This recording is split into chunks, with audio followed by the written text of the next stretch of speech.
Welcome to our video on pregnancy dating, physiologic adaptations, nutrition, and prenatal care. Let's get started. Here's our overview slide. Let's begin by discussing dating of pregnancy. The way we estimate the due date depends on whether the female knows when her last menstrual period was. In females with regular periods, the last menstrual period is usually known, so we can use Naegele's rule to estimate the due date. According to Naegele's rule, we add 7 days to the last menstrual period, then subtract 3 months, and then add 1 year. We'll illustrate the utility of Naegele's rule on the next slide. In females with irregular periods, the last menstrual period is not always known. If it's unknown, we can use transabdominal ultrasound to estimate the gestational week, and then we can predict the due date by adding the remaining gestational weeks to the current gestational age. For example, if a woman with irregular periods is diagnosed to be at 4 weeks of gestation, then she'll likely give birth after 36 weeks because most pregnancies last 40 weeks. So let's illustrate this with a question. A 23-year-old female comes to the physician after a positive home pregnancy test. Her last menstrual period was on February 9, 2021. What is her estimated date of delivery? All right, here we need to use Naegele's rule to calculate this woman's estimated date of delivery. We add 7 days to her last menstrual period, which will be February 16th, 2021. Then we subtract 3 months. So this will be November 16th, 2021. Then we add 1 year, which will give us November 16th, 2022. Therefore, this patient's estimated date of delivery is November 16th of 2022. Now let's move on to the physiologic adaptations of pregnancy. During pregnancy, there is an increase in total circulating blood volume in order to sufficiently perfuse the uterus and the placenta. There is also a decrease in systemic vascular resistance due to vasodilatory effects of progesterone. Pregnant women usually have low normal blood pressure due to this effect. The heart rate increases, which together with increased blood volume contributes to increased cardiac output. Now let's discuss what normally happens to the pulmonary system of pregnant women. Progesterone stimulates the medullary respiratory center and therefore increases the central respiratory drive. Interestingly, tidal volume increases to a much greater extent compared to the respiratory rate. In other words, increased tidal volume is the major contributor to hyperventilation during pregnancy. Hyperventilation removes excess CO2 from the body, resulting in mild respiratory alkalosis. Now let's move on to renal adaptations. Increased circulating blood volume increases renal blood flow. Increased renal blood flow, in turn, leads to increased glomerular filtration rate. When GFR increases, the filtered load and excretion rate of both blood urea nitrogen and creatinine increase. This results in decreased BUN and creatinine concentrations. Increased filtered load of glucose overwhelms the transport maximum of nephrons, resulting in mild glucosuria. Finally, increased ADH secretion during pregnancy results in mild asymptomatic hyponatremia. Now let's discuss some of the hematologic adaptations. Estrogen stimulates increased synthesis of prothrombotic coagulation factors. This in turn increases the woman's risk for DVTs and pulmonary embolisms. Additionally, since the plasma volume increases to a greater extent compared to the total red blood cell mass, there is dilutional anemia. Now let's move on to discuss nutrition during pregnancy.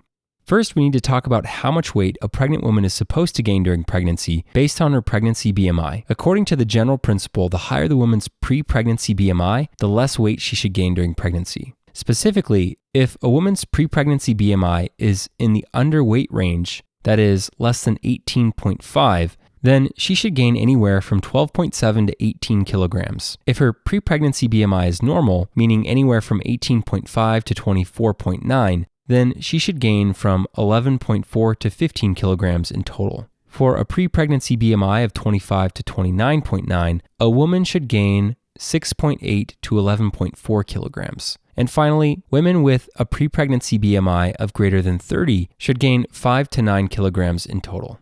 Now we'll discuss the complications of excessive or insufficient gestational weight gain. Excessive maternal weight gain can cause gestational diabetes mellitus, fetal macrosomia, and the need for cesarean delivery. Insufficient maternal weight gain can result in fetal growth restriction and preterm delivery.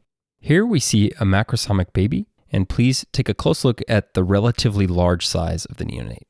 We'll now discuss the other aspects of nutrition during pregnancy. Pregnant women should take prenatal vitamins that include iron to support fetal hematopoiesis, as well as folate to prevent neural tube defects. Pregnant women should also receive substance abuse counseling because almost all abused substances such as alcohol, tobacco, and drugs have deleterious effects on various organ systems of the fetus.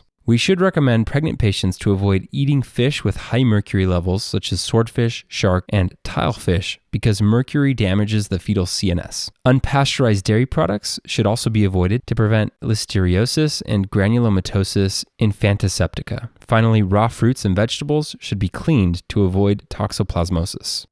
All right, let's move on to discuss prenatal care now.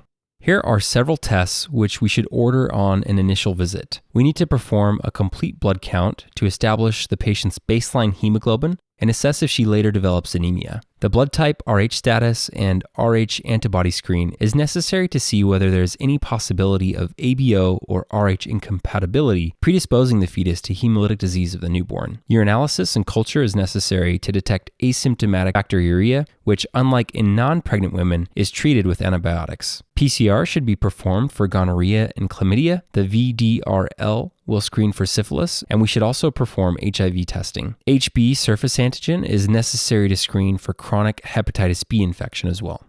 Here we can see a diagram showing us the different blood groups according to the ABO and Rh classification system. Pause the video and take a moment to comprehend the different ABO antigens in the plasma.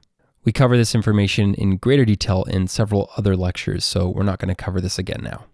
All right, let's try a question. A 25-year-old female comes to the physician after a positive home pregnancy test. The physician orders all of the necessary tests, including a urinalysis with culture. What is the purpose of ordering the urinalysis with culture in this asymptomatic patient? All right, the patient is asymptomatic, but the physician still orders a urinalysis with culture. The purpose of doing this test in all pregnant women is to screen them for asymptomatic bacteriuria, which is defined as the presence of greater than 100,000 colony-forming units per mils of urine. Asymptomatic bacteriuria, unlike in non-pregnant women, should be treated in pregnant patients because it's a risk factor for acute pyelonephritis and preterm delivery. At 10 to 14 weeks of gestation, we should perform an ultrasound to check for the size of nuchal translucency. Increased size might indicate aneuploidy, such as trisomy 21. We should also order first trimester aneuploidy screening, which includes a measurement of pregnancy-associated plasma protein A, or PAPPA, as well as beta-HCG. A change in the levels of these two markers might also indicate aneuploidy. Alternative testing for PAPPA and beta-HCG is the cell-free fetal DNA test. In this test, we draw maternal blood and check for free-floating fetal DNA. Although convenient and non-invasive, cell-free fetal DNA is not the standard of care yet. At 15 to 19 weeks of gestation, a second trimester aneuploidy screen, also known as the quad screen, is performed. In this test, we measure the levels of beta-HCG, inhibin A, unconjugated estriol, and alpha-fetoprotein. If these markers show an increased risk for aneuploidy, we can then offer amniocentesis. At 18 to 20 weeks of gestation, we should perform an ultrasound to survey fetal anatomy, the placenta, and the amniotic fluid. On the other hand, at 24 to 28 weeks of gestation, we should screen for gestational diabetes mellitus with a 1-hour glucose challenge test. This test should be followed up by a 3-hour glucose challenge test if the 1-hour glucose challenge test is greater than 140 milligrams per deciliter. Finally, we should administer anti-RHD immune globulin, also known as RhoGAM, to Rh-negative patients in order to prevent maternal alloimmunization. Finally, at 35 to 37 weeks of gestation, we should perform a rectovaginal swab to screen for group B streptococcus colonization. If the swab is positive, then we need to treat the patient with intrapartum penicillin or ampicillin. We should also repeat hemoglobin and hematocrit measurements to see if the patient has developed anemia.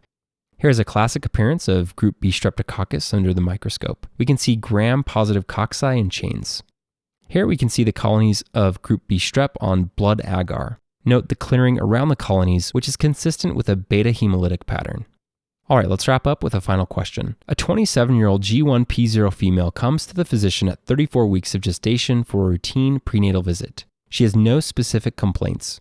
Her family history is significant for diabetes mellitus in her mother and father. Her vital signs include a temperature of 37 degrees Celsius, a blood pressure of 120 over 80 millimeters of mercury, a heart rate of 95 beats per minute, and a respiratory rate of 18 breaths per minute. Physical exam shows a fundal height of 34 centimeters. Her pre-pregnancy BMI was 22 kilograms per meter squared. She gained 6 kilograms after getting pregnant.